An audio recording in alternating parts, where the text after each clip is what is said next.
Los reyes sueñan como todo el mundo. Un rey de Macedonia soñó que era sembrador y que iba a ir a sembrar polvo de oro. Tras un rato fue al campo y encontró trigo que crecía en espigas de oro. Fue de nuevo, pero esta vez vio que alguien había cortado las relucientes espigas y no había dejado más que los inútiles tallos, y oyó una voz que decía: «El príncipe Mitrídates ha robado las espigas de oro y se las ha llevado al Mar Negro». El rey se lo dijo a su hijo Demetrio, que vivió entre los años 338 y 283 a.C. «Mataré a Mitrídates», dijo. «Durante todo este tiempo le hemos permitido quedarse en nuestro palacio como amigo y se ha dedicado a cazar contigo y a divertirse. Pero ahora estoy seguro, según mi sueño, de que tiene intención de hacernos daño a ti y a mí». Pero el rey estaba equivocado. No tenía derecho a dañar al príncipe por una simple pesadilla. Aunque los antiguos creían en este tipo de cosas, realmente los sueños no valen para predecir el futuro ni dar consejos. El joven Demetrio estaba triste en su corazón pensando en el peligro que amenazaba a su amigo.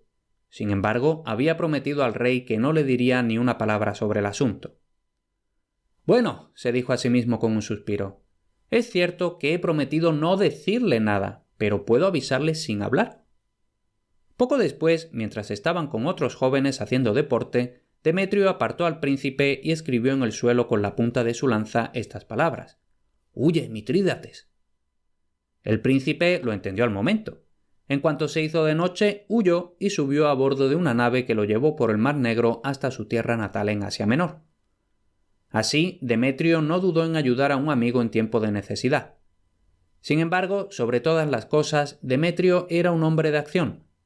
Cuando todavía era muy joven, iba de aquí para allá por Asia, guerreando contra los árabes, a los que una vez les capturó 700 camellos, o contra varios príncipes griegos.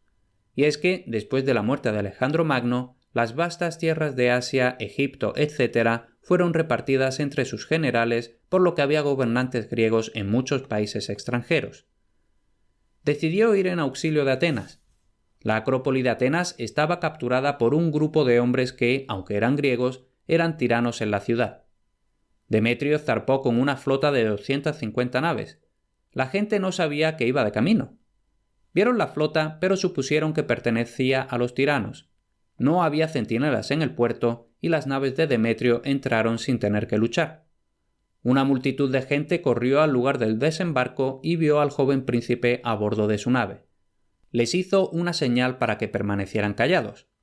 Entonces un heraldo gritó desde la nave del príncipe con poderosa voz: «¡Oh pueblo de Atenas! Sabed que el príncipe Demetrio ha venido a daros la libertad, a expulsar a vuestros enemigos y a restablecer las buenas leyes antiguas y el gobierno que vuestra ciudad tuvo una vez».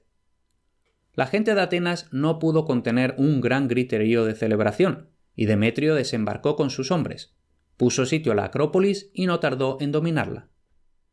Cerca de Atenas hay una ciudad que el príncipe atacó también. Sus soldados entraron por la fuerza y comenzaron a saquear las casas.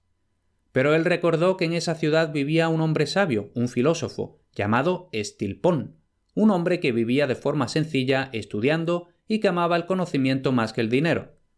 Así pues, Demetrio mandó unos soldados a casa de Estilpón y les ordenó que lo llevaran a su presencia. «¿Te han robado algo mis soldados?», preguntó el príncipe. «No», respondió Estilpón, «ninguno de tus hombres quiere robar conocimiento, que es lo único que poseo». La historia de cómo uno de los amigos del príncipe se tomó las noticias de una victoria del viejo rey de Macedonia puede ser sorprendente. Demetrio luchó con 180 naves contra 150 del rey de Egipto, que entonces era también un griego. Le capturó al enemigo 70 naves y hundió muchas otras, y el rey de Egipto escapó con solo 8. Tras la batalla, Demetrio actuó con nobleza. Liberó a todos los prisioneros y enterró honorablemente a los muertos de los enemigos. Se envió un mensajero a Macedonia con las noticias. Este mensajero ordenó al capitán de la nave que lo transportaba que atracara algo lejos de la costa mientras él desembarcaba con un pequeño bote. Una vez en tierra, caminó solo hasta el palacio. Alguien fue corriendo ante él de parte del rey. «¿Qué noticias hay?». No hubo respuesta. Hubo más preguntas, pero sin respuesta. El anciano rey, muy alarmado, fue a la puerta y la gente se arremolinó a su alrededor. Entonces el mensajero alargó la mano y gritó: «Saludos, oh rey. Hemos aplastado por completo al rey de Egipto en el mar. Somos amos de la isla de Chipre». «Saludos a ti también, amigo», dijo el rey. «Nos has tenido esperando mucho tiempo, así que ahora yo te tendré esperando antes de darte ninguna recompensa por tus noticias». A Demetrio le gustaba mucho la construcción de barcos. Construyó naves con 15 o 16 filas de remos, es decir, que los remeros se sentaban en 15 o 16 filas, por lo que había en total unos 120 remeros remando a la vez. Demetrio iba a la playa para ver pasar sus barcos.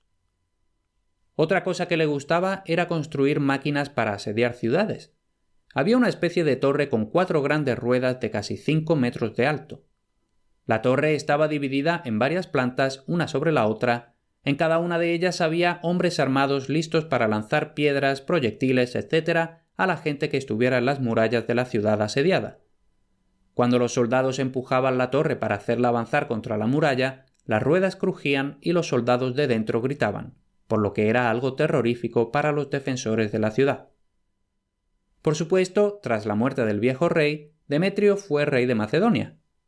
Las naves y torres de asedio le interesaban más que impartir justicia entre la gente. Llevaba 2 coronas en la cabeza, un manto púrpura y en los pies llevaba sandalias de oro. Un día iba caminando por la calle y algunas personas empezaron a entregarle solicitudes escritas en rollos. Las puso todas en un pliegue de su capa hasta que llegó a un puente y entonces tiró todos los rollos al río. Pero a una anciana le fue mejor en otra ocasión. Le rogó que escuchara su historia. «No tengo tiempo para eso», le respondió el rey. «Entonces», gritó la señora, «no deberías ser rey». Aquellas palabras se le clavaron en el corazón. Al llegar al palacio, dejó de lado todo lo demás y ordenó que se dejara entrar a cualquiera que quisiera verlo por cuestiones de justicia. La anciana fue la primera y él escuchó su relato y castigó al hombre que le había hecho algún mal. Y también a muchos otros impartió justicia, sentado en su trono día tras día. Pero esto solo lo hacía de vez en cuando, pues su mente seguía estando siempre en la guerra, los asedios, los asaltos y las conquistas.